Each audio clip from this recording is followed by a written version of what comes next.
They say justice is blind, but on a sweltering Tuesday in Mon, Georgia, justice didn't just turn a blind eye. It pulled the trigger.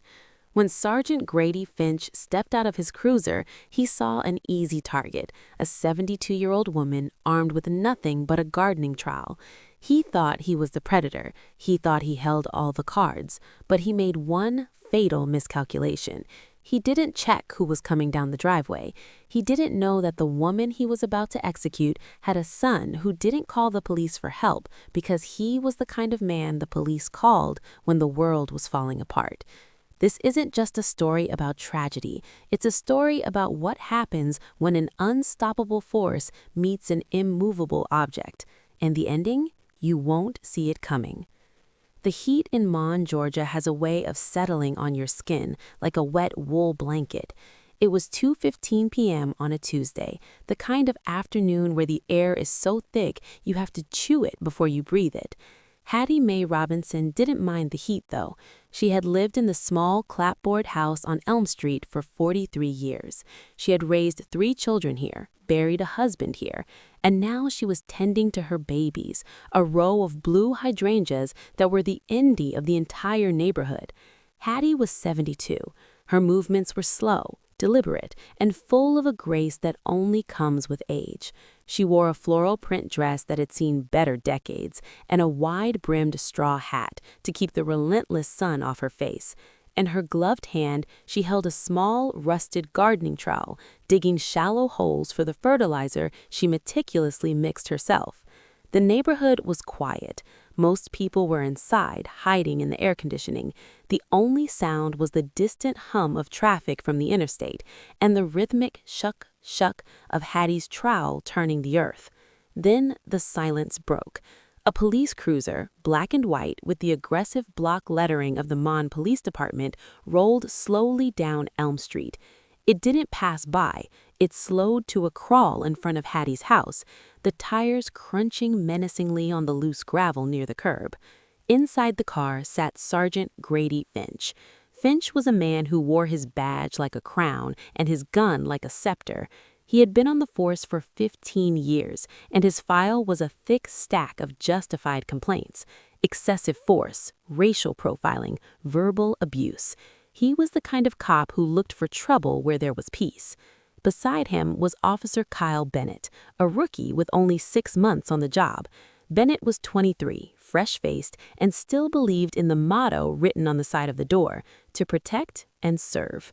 "Look at that," Fich muttered, chewing on a toothpick. He nodded toward Hattie. Bennett squinted. "Look at what, Sarge? It's just an old lady gardening." "Loitering," Fich said, his voice flat. "She's in her own yard," Bennett countered, nervously tapping the steering wheel. "Is she?" Fich shifted the car into park. "We got a call about a suspicious person in the area. Fits the description." "The description was a 6-foot male in a hoodie, Sarge," Bennett said, his stomach tightening. "Descriptions are fluid, Bennett. You learn that with experience. Now watch and learn." Fich kicked his door open. The sound was sharp, aggressive. He stepped out, adjusting his belt, his hand resting instinctively near his holster. He didn't walk. He swaggered up the driveway. "Hey, you!" Fich barked. Hattie didn't hear him at first. Her hearing aid was turned down low to dampen the roar of the cicadas. She continued digging. "I said, hey!" Fich shouted louder, stepping onto the grass. Hattie started. She turned slowly, her eyes wide with confusion behind her thick glasses. She saw the uniform, the badge, and the scowl. She instinctively smiled, a reflex of a generation taught to show deference to authority to survive. "Good afternoon, officer," she said, her voice trembling slightly. "Can I help you?" "Drop the weapon," Fich commanded, pointing at the trowel. Hattie looked at the small shovel in her hand. "This, baby? I'm just tending my flowers. I live right here." "I didn't ask for your life story. I said drop the weapon and step away from the bushes now."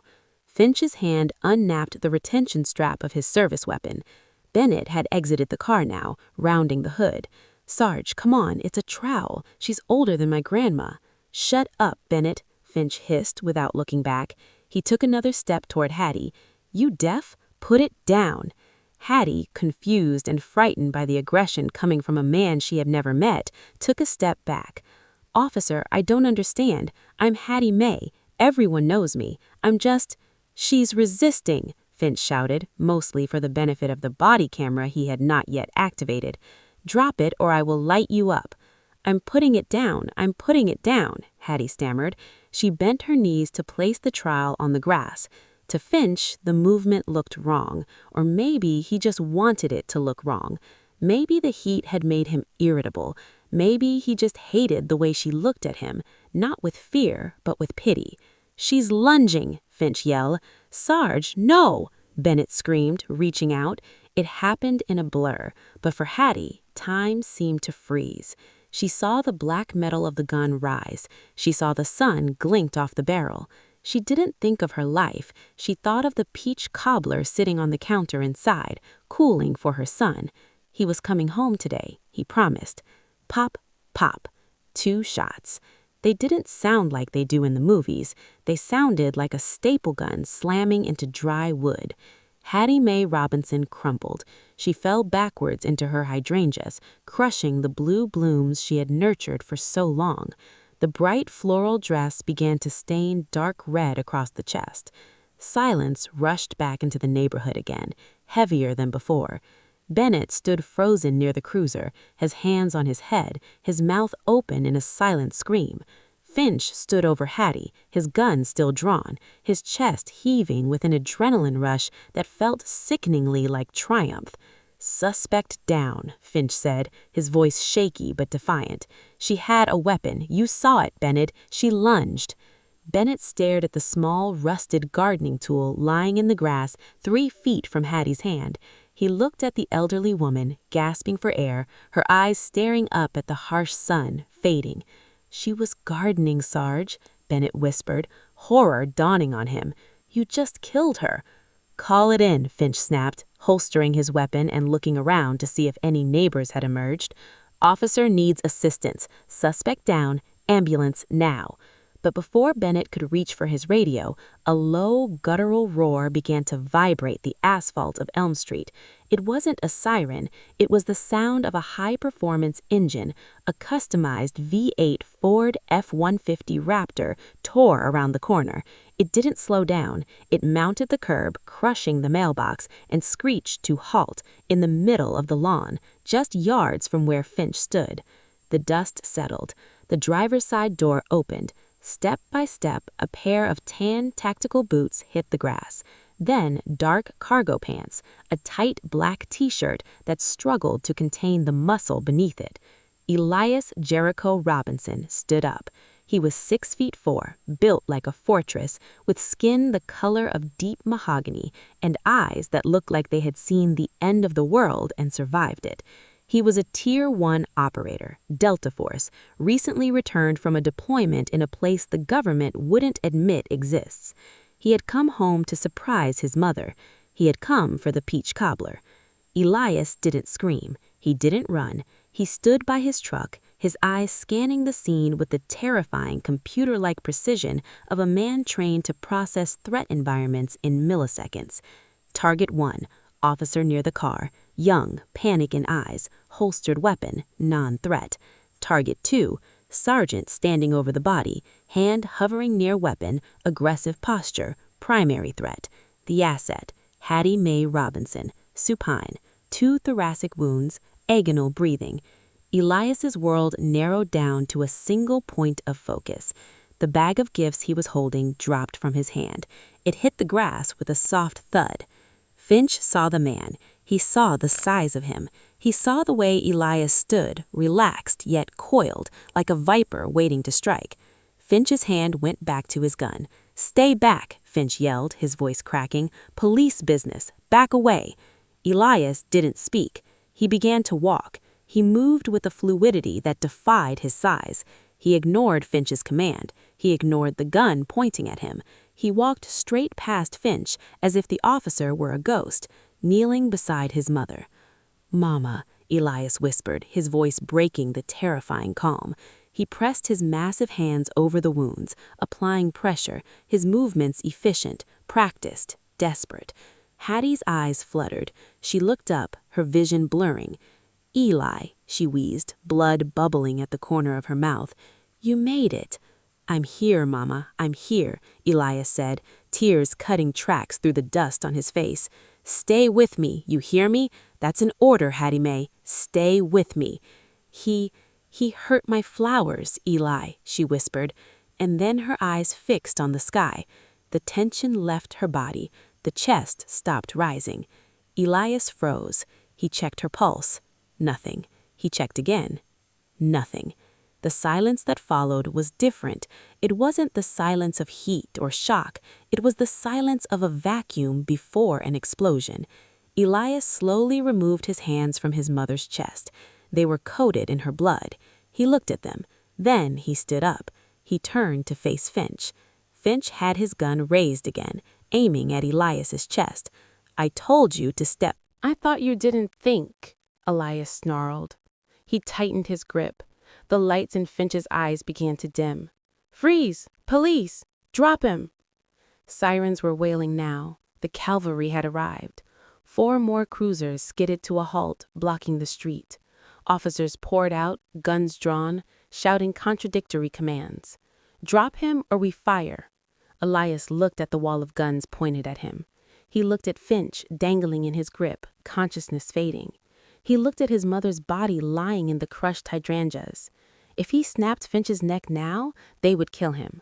He wouldn't be able to bury his mother. He wouldn't be able to ensure the truth came out. With a roar of frustration, Elias threw Finch. He didn't just drop him, he hurled him. Finch flew 10 feet through the air and slammed into the side of his own police cruiser, crumpling to the pavement in a heap of bruised ego and broken ribs. Elias slowly raised his hands. His left arm was dripping blood, pooling at his elbow. "On your knees, now." Elias knelt. He didn't look at the officers. He kept his eyes on his mother. They swarmed him. 5 officers piled onto his back, driving knees into his spine, forcing his face into the dirt. The same dirt his mother had been tending moments ago. They cuffed him with 2 sets of handcuffs because his shoulders were too broad for one. "You're done, dirtbag," one officer spat in his ear. "Assaulting an officer, attempted murder, you're never seeing daylight again." They hauled him up. As they dragged him toward a cruiser, he locked eyes with Officer Bennett, who was wiping vomit from his mouth.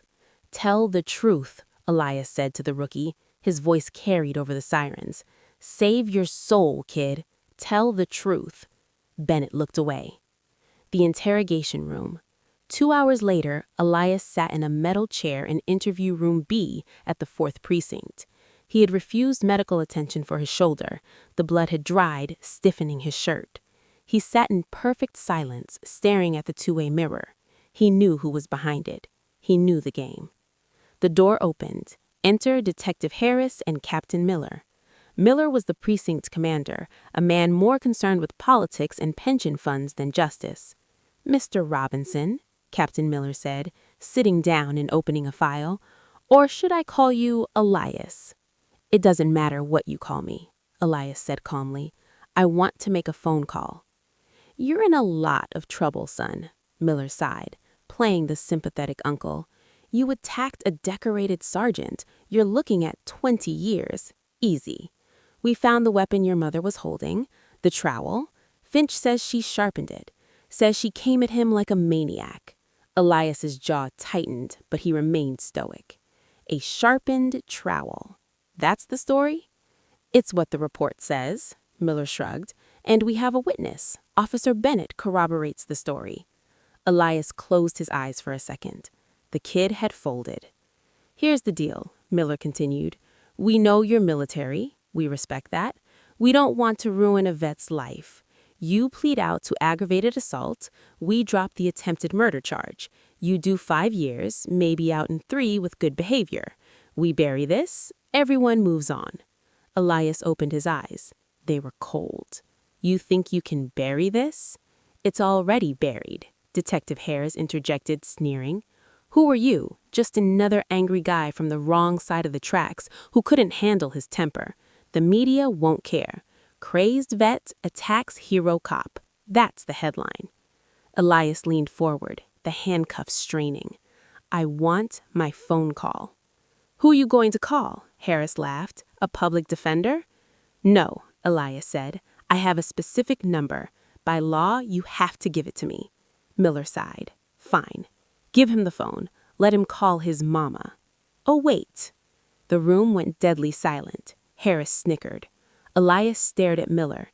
He burned the man's face into his memory. "Remember that joke," Elias said softly. "Remember, you laughed." Harris slid a phone across the table. Elias picked it up. He didn't dial a lawyer. He didn't dial a family member. He dialed a number that was 13 digits long, an encrypted satellite line that bypassed the local switchboards entirely. It rang once.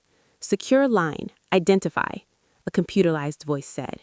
"Sierra 117, or code Delta X-ray 9er, requesting immediate extraction and legal intervention. Situation critical. Code black." There was a pause.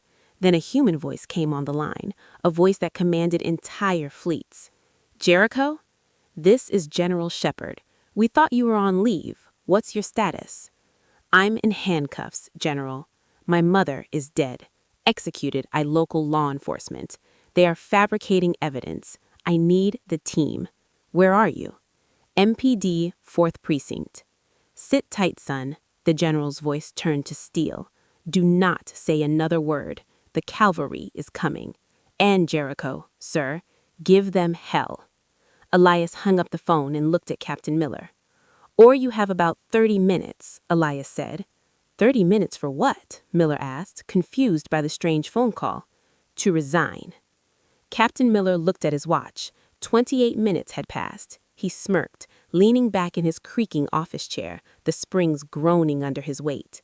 "Well, Mr. Robinson," Captain Miller said, his tone dripping with condescension, "your 30 minutes are up.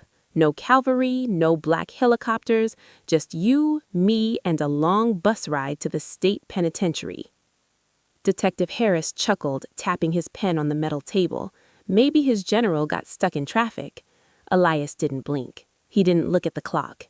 He looked at the vibration in the glass of water sitting on the table. Ripples, concentric circles starting to form, growing more violent by the second. "It's not traffic," Elias said softly. "It's arrival." Outside, the atmosphere of the 4th Precinct shifted instantly. The front desk sergeant, a portly man named Reynolds, dropped his coffee mug. It shattered, but the sound was swallowed by a deafening roar that shook the ceiling tiles loose. Through the front glass doors, Reynolds saw them. 3 black Chevrolet Suburbans screeched to a halt in a V formation, blocking the main entrance. Behind them, a massive Bearcat armored vehicle crushed the precinct's flower bed. But it wasn't the vehicles that made Reynolds' blood run cold. It was the men. 12 operators spilled out of the Suburbans. They weren't wearing standard SWAT gear. They wore multicam trousers, rolled-up sleeves revealing tactical watches and scars, and plate carriers with no agency identifiers, just American flag patches. They moved with a terrifying fluid synchronization, weapons at the low ready. Leading them was a man in a sharp gray suit that couldn't hide the military bearing beneath it. This was Colonel Marcus Vance, a mere retired, now a high-level liaison for the Department of Justice, specializing in military assets. Reynolds scrambled for his radio. "We have a situation. Armed men out front." The front doors exploded inward, not from a bomb, but from the sheer force of the entry team breaching the lock. "Federal agents, nobody move. Hands where we can see them." The precinct's lobby turned into chaos. Local cops, used to being the bullies, froze. They were outgunned, outmaneuvered, and outclassed. In the interrogation room, Miller jumped to his feet as the commotion penetrated the soundproof walls. "What the hell is going on out there?" He reached for the door handle. It flew open before he could touch it. The door didn't just open, it was kicked with such precision that the lock mechanism disintegrated. Captain Miller was thrown back against the wall by the impact. 2 operators swept into the room, their suppressed HK-416 rifles scanning the corners. Clear left, clear right. Then Colonel Vance stepped in. He looked at Miller, who was gasping for air, then at Elias. "At ease, Sergeant Major," Vance said to Elias. "It took you long enough, Marcus." "Traffic was Vance replied dryly. He turned to Miller. "Captain Miller, I presume." "Who the hell are you?" Miller sputtered, trying to regain his composure. "You can't just barge in here. This is a sovereign police station."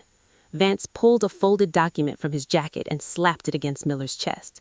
"This is a federal warrant issued by the United States District Court, Southern District of Georgia. It authorizes the immediate transfer of custody of Sergeant Major Elias Robinson to federal authorities, and it also authorizes the seizure of all digital and physical evidence relative to the death of Hattie Mae Robinson pursuant to a Department of Justice investigation into civil rights violations, and," Vance paused for effect, "domestic terrorism." "Terrorism?" Harris squeaked from the corner. "It was a shooting, just a shooting." "When you execute the mother of a Tier 1 Delta Force operator who is currently classified as a national security asset," Vance said, his voice dropping to a dangerous whisper, "you don't get a murder charge. You get the full weight of the war United States government crushing your little kingdom." One of the operators stepped forward and used a pair of heavy bolt cutters to snap the handcuffs off Elias's wrists. Elias rubbed his wrists. He walked over to Miller. The captain was trembling now. The reality was setting in. This wasn't a local lawyer he could intimidate. This was the endgame. "I told you," Elias said, leaning down so his face was inches from Miller. "You should have resigned." "Get him out of here," Vance ordered. "We have work to do. And, Miller, if one file is missing, if 1 second of footage is corrupted, I will personally see to it that you serve your time in Leavenworth."